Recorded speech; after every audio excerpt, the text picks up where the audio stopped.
Hi hello నమస్తే అస్సలాముఅలైకుం. Welcome back to Tara's Dubai life style నేను మీతో షేర్ చేసుకుంటున్న recipe transparent fruit gel cake.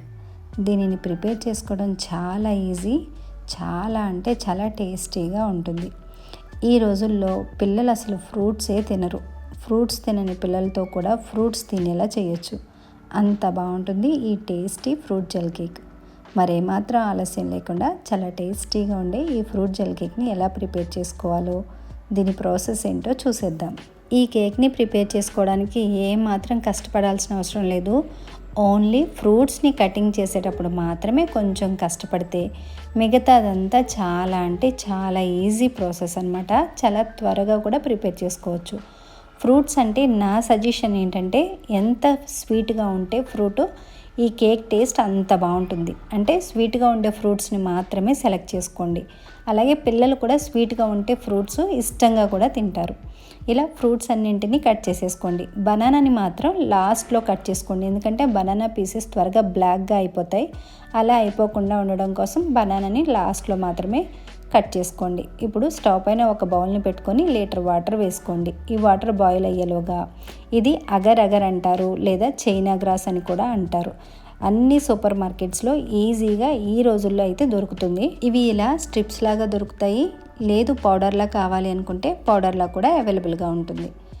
నా సజెషన్ ఏంటి అంటే, పౌడర్ కన్నా కూడా స్ట్రిప్స్ అయితేనే హెల్తీగా ఉంటుంది. పౌడర్లో ఎక్కువ రోజులు స్టోర్ ఉండడం కోసం కెమికల్స్ లాంటి వాటిని కలుపుతూ ఉంటారు. అదే స్ట్రిప్స్లో అయితే ఎలాంటి కెమికల్స్ని యాడ్ చేయరు. అందుకని నేనైతే స్ట్రిప్స్నే ప్రిపేర్ చేస్తాను. ఇలా స్ట్రిప్స్ మొత్తాన్ని కట్ చేసేసుకొని వీటిని పక్కన పెట్టేసుకోవాలి. దీన్ని త్వరగా ప్రిపేర్ చేయాలి అనుకుంటే కనుక ఒక 5 నిమిషాలు వాటర్లో సోక్ చేసుకుంటే కనుక ఇది త్వరగా ఉడికిపోతుంది. ఇప్పుడు వాటర్ని చెక్ చేసుకుందాం. చూడండి, ఇలా మరుగుతూ ఉండాలి. వాటర్ ఇలా బాయిల్ అవుతున్నప్పుడు కట్ చేసుకున్న ఈ అగర్ అగర్ స్ట్రిప్స్ని వేసేసుకోవాలి. వీటితో పాటుగా 2 టేబుల్ స్పూన్ల షుగర్ని వేసుకోవాలి. స్వీట్నెస్ని ఇష్టపడే వాళ్ళు ఇంకొక 2 టేబుల్ స్పూన్ల స్వీట్ని యాడ్ చేసుకోవచ్చు, నో ప్రాబ్లం. కట్ చేసుకున్న ఈ స్ట్రిప్స్ వాటర్లో పూర్తిగా కరిగేంత వరకు, లిక్విడ్ లాగా ఫామ్ అయ్యేంత వరకు కలుపుతూనే మీడియం హీట్లో ఉడికించుకోవాలి. ఇలా వాటర్ లాగా ఫామ్ అయిన తర్వాత స్టవ్ ఆఫ్ చేసేసుకొని ఒక 10 నిమిషాలు దీన్ని పక్కన పెట్టేసుకోవాలి. కట్ చేసుకున్న ఫ్రూట్స్ రెడీగా ఉన్నాయి, లిక్విడ్ జెల్ కూడా రెడీగా ఉంది. ఇప్పుడు ఒక బౌల్లోకి కానీ ఏదైనా ట్రేలోకి కానీ ఫ్రూట్స్ని జెల్ని కొంచెంగా యాడ్ చేసుకుంటూ నేను చూపిస్తున్నట్లుగా స్టెప్ బై స్టెప్ ఫ్రూట్స్ని జెల్ని సెట్ చేసుకోవాలి. ఇలా ఎప్పుడైనా ఫ్రూట్ జెల్ కేక్ని కనుక ప్రిపేర్ చేస్తే స్వీట్గా ఉండే ఫ్రూట్స్ని మాత్రమే సెలెక్ట్ చేసుకోండి.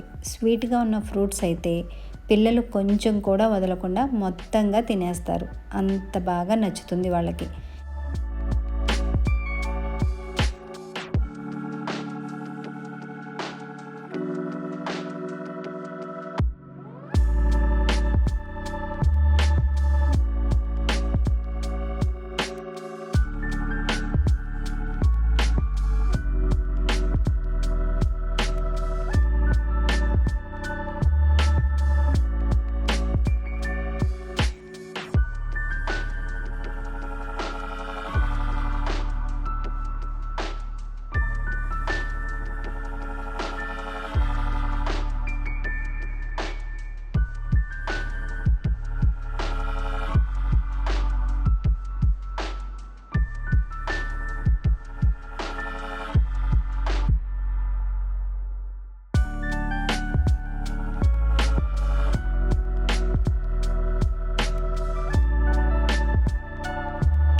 ఇలా అంతా సెట్ చేసుకున్న తర్వాత నార్మల్ రూమ్ టెంపరేచర్లో చల్లగా అవ్వనివ్వాలి అనుకుంటే కనుక మూత పెట్టేసి ఒక 2 గంటలు పక్కన పెట్టేసుకోండి.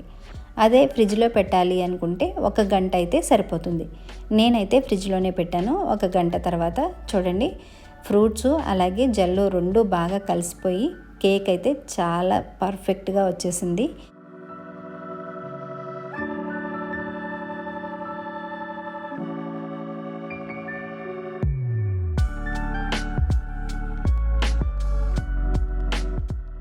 ఇంక దీన్ని వేరే ప్లేట్లోకి అన్మోల్డ్ చేసుకొని చల్లగా సర్వ్ చేసేసుకోవడమే.